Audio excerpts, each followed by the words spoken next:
நண்பர்கள் இனிய மதிய வணக்கம்ங்க. எல்லோரும் எப்படி இருக்கீங்க? நல்லா இருக்கீங்களா? ரொம்ப நாளாச்சு வீடியோ பதிவு போட்டு. இன்னைக்கு இந்த கரும்பு முருங்கைன்ற ரகத்தில் ஒரு முருங்கைக்காய் கொஞ்சம் எடுத்துக்கலாங்க. இது வந்து நட்டு வைக்கும்போது கன்று வாங்கிட்டு வரும்போது காமிச்சிருப்பேன் உங்களுக்கு. ஒரு ஒரு சின்ன கிளை, இந்த மாதிரி ஒரு சின்ன கிளை தான் எனக்கு வந்தது கொரியரில். இந்த மதுரையில் நாங்கள் ஒருத்தர்கிட்ட ஆர்டர் பண்ணி வாங்கினோம். இது வந்து கரும்பு முருங்கைன்ற ரகம் இது. பாருங்கள், இது நட்டு வச்சு ஒரு 4-5 மாதம் இருக்கும்.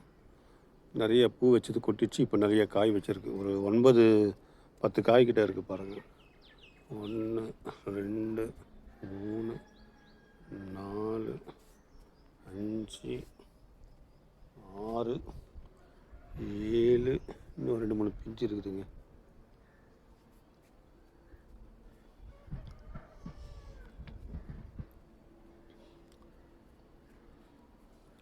இது வந்து நல்ல ஒரு இனிப்பான ஒரு ரகம்ங்க. இது இந்த கரும்பு முருங்கைன்ற ரகம். இது ரொம்ப ஈஸியாக வளர்க்கலாங்க. இது ரொம்ப கஷ்டப்பட வேண்டியதே இல்லை. முருங்கை வைக்கிறதே பார்த்திங்கன்னா சாதாரண நிலத்தில் கூட ஈஸியாக வளர்ந்துடும். இது நம்ம ஜஸ்ட் ஒரு 20 லிட்ரு வாட்டர் கேனில் தான் வச்சுருக்கோம் இந்த கரும்பு முருங்கை. நான் இதை பற்றி பதிவை நான் ஏற்கனவே ஒரு 6 மாதத்துக்கு முன்னாடி வீடியோவில் போட்டிருக்கேன். வரும்போது பார்த்திங்கன்னா வெறும் இந்த மாதிரி ஒரே ஒரு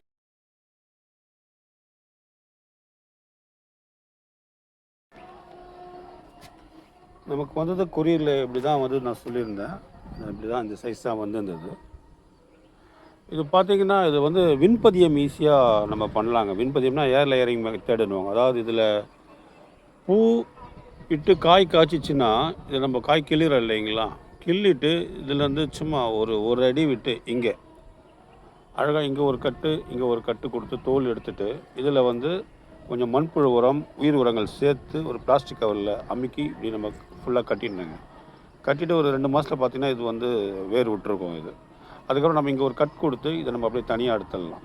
எடுத்து நம்ம வேறு ஏதாவது பாட்டில் வச்சிங்கன்னா ஈஸியாக வளரக்கூடிய ஒரு ரகம் தான் இந்த கரும்பு முருங்கை என்ற ரகம். இது நான் வாங்கினது இது விண்பதியம் போட்ட ரகம் தான். இது ஏர் லேயரிங் மெத்தடில் ஈஸியாக ரெடி பண்ணலாங்க. இந்த இதுவை எங்கெங்கெல்லாம் பிஞ்சு விட்ருக்கோம் காய் காய்ச்சி முடிச்சிட்ட உடனே அந்த இதில் ஒரு அடிக்கு கரெக்டாக இங்கே கீழே ஒரு கட் கொடுத்து அதில் உயிர் உரங்கள், வெர்மி கம்போஸ்ட் இது பண்ணி நடலாம்.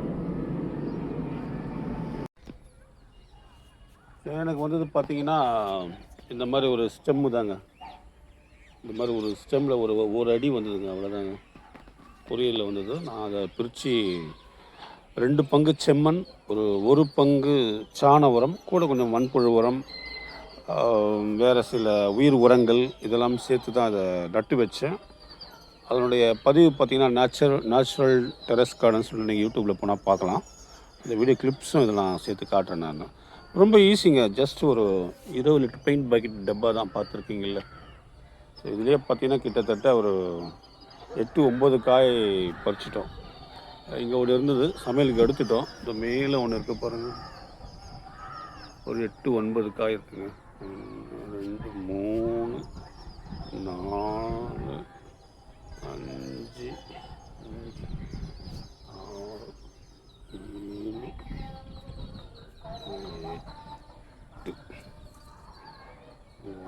7 8 9 10 காய் இருக்குங்க. இது நல்லா வீச்சியாக வளரக்கூடிய ஒரு ரகம்ங்க. இது முருங்கைகளே நிறைய ரகம் இருக்குது. யாழ்ப்பாண முருங்கை, செடி முருங்கை, மர முருங்கை அப்படின்னு சொல்லிட்டு. அதில் இந்த கரும்பு முருங்கை வந்து ரொம்ப விசேஷங்க. என்னென்னு கேட்டிங்கன்னா இது ஒரு 5 அடி அப்படி ஒரு 4.5 அடியிலேயே நல்லா வளர்ந்து பூத்து காய்க்கக்கூடியதுங்க. இந்த மாதிரி ஃபுல்லாகவே பார்க்குறீங்களா, ஃபுல்லாக ஒரு நல்ல காய்த்து நமக்கு பலன் தரக்கூடியதுங்க. கீரைகளும் நல்லா நீங்கள் நுனியை கட் பண்ணி விட்டிங்கன்னு வச்சிங்களேன், இந்த நுனி இது கட் பண்ணி விட்டிங்கன்னா கிளைய அந்த தளிர் வருது இல்லைங்களா, அதை நீங்கள் இது பண்ணி ஒடிச்சு விட்டிங்கன்னா நல்ல ஒரு பம்பையாக வளரக்கூடிய ஒரு ரகம் அது. இதில் இன்னொரு விஷயம் பார்த்திங்கன்னா நல்ல இனிப்பு சுவை நிறைய இருக்குங்க. நாங்கள் இன்றைக்கி மதியானம் ஒரு காய் பறித்து சாப்பிட்டோம் நாங்கள், பொரியல் பண்ணி. நல்ல சதைப்பகுதியோடு நல்ல இனிப்பாக இருக்குங்க இந்த ரகம். இது நல்ல மாடி தோட்டத்தில் வளர்க்குறதுக்கு ஏற்ற ஒரு ரகம் இது. ஒரு சில இடத்துல நம்ம வாங்குவோம், அது இனிப்பு இருக்காது, ஒரு மாதிரி சக்கையாக இருக்கும். இது வந்து பார்த்திங்கன்னா நல்ல ஒரு ரகம். இது ரொம்ப ஈஸியாக வளர்க்கலாங்க. 2 பங்கு செம்மண், 1 பங்கு சாண உரம், அப்படி இல்லைன்னா மண்புழு உரம், கூட பொட்டாஷ், பாஸ்பேட்டு, வேறு சில உயிர் உரங்கள் இதெல்லாம் போட்டு நம்ம வளர்க்கலாம். இது ரொம்ப ஈஸியாக வளர்க்கக்கூடிய ஒரு ரகம் தான் இது. அதுவும் நாம் வளர்க்கும்போது பார்த்திங்கன்னா அந்த கெமிக்கல்லாம் இல்லாமல் ஒரு ஆரோக்கியமாக நேச்சுரலாக நம்ம வளர்க்கலாம். அது நமக்கு உடம்புக்கு நல்லதாக இருக்குங்க அது. ரொம்ப ஈஸியாக நம்ம வளர்க்கக்கூடிய ரகம் இது. உங்களுக்கு ஒரு பழமொழியே சொல்லுவாங்க, "முருங்கையை நட்டவன் வெறுங்கையோடு போவான்னு" சொல்லிட்டு ஒரு பழமொழியே இருக்குது. அது உங்களுக்கு தெரியும். அதாவது முருங்கையில பலவிதமான சத்துக்கள் இருக்குது. அதில் இரும்பு சத்து நிறையவே இருக்குது. கர்ப்பிணி பெண்கள் முதல் நிறைய பெண்களுக்கு ஹீமோகுளோபின் வரத்துக்கு டாக்டர்கள் ரெக்கமெண்டேஷன் பண்ணுறது இந்த முருங்கை இலைகள், பூக்கள், செடிகள், இந்த காய்கள் இவைகள் தான் வந்து பரிந்துரை பண்ணுறாங்க. அதனால தான் பார்த்திங்கன்னா, நம்ம முருங்கைக்கீரை சாப்பிடும்போது கண்களும் நல்லா தெரியும். நம் உடம்பில் இருக்கிற நரம்புகள் அனைத்தும் நல்லா வேலை செய்யுன்றதுனால நம்ம அது நடக்கிறதுக்கு ஊனி நடக்க வேண்டிய அவசியம் இல்லைன்னு சொல்லுவாங்க. அதான் முருங்கையை நட்டவன் வெறுங்கையோடு போவான் அப்படின்னா, தடி ஊனி நம்ம நடக்க வேண்டிய அவசியம் இல்லைன்ற ஒரு அர்த்தம் தான் அப்படி சொல்லியிருப்பாங்க. அது ஒரு நல்ல மாடி தோட்டத்திலே வளர்க்கக்கூடிய ரகம் தான் இது. பாருங்க எவ்வளோ அழகாக வளர்ந்துருக்கு பாருங்கள்.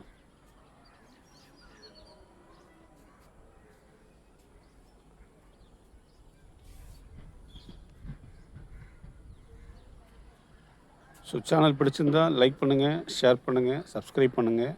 மீண்டும் ஒரு வீடியோ பதிவில் சந்திப்போம். தேங்க்யூ. இந்த நாள் உங்கள் அனைவருக்கும் இனிய நாளாக இருக்க என்னுடைய வாழ்த்துக்கள். மீண்டும் ஒரு வீடியோ பதிவில் சந்திப்போம். வணக்கம். தேங்க்யூ. Happy gardening.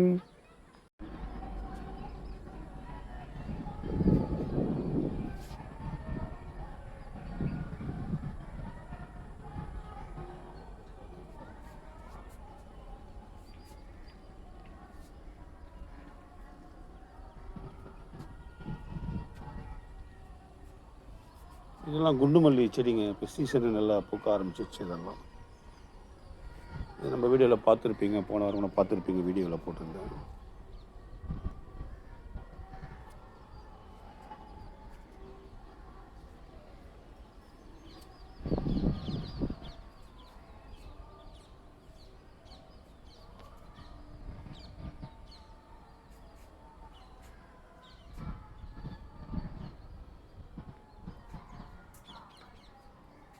இது ராம் சீதா, அதான் மொக்கு வச்சுருக்கு.